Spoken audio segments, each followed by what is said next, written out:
Welcome to our channel. Today we how to enable Realm Sync for real-time mobile data, detailed guide step by step clearly.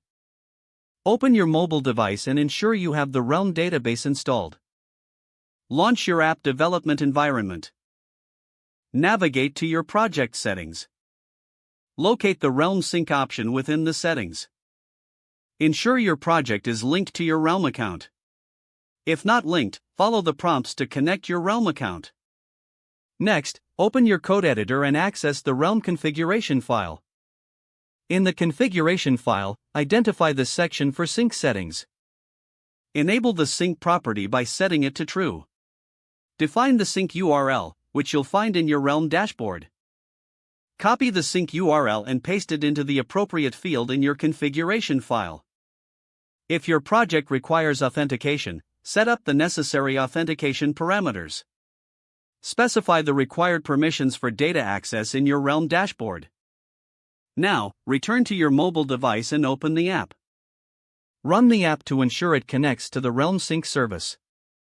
Monitor for any error messages during the connection process. Once connected, test data synchronization by adding or modifying an entry in your database. Observe if the changes reflect in real time on other connected devices.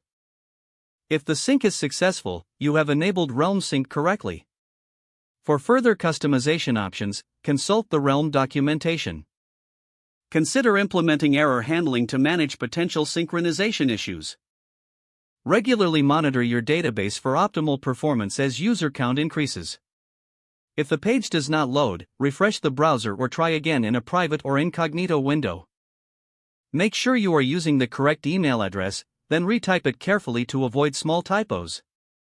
If your password is not accepted, use the reset option and create a new strong password you can remember. Check your spam folder for verification or security emails, then complete any requested confirmation steps. Enable two-factor authentication if available to improve account security and reduce unauthorized access risk.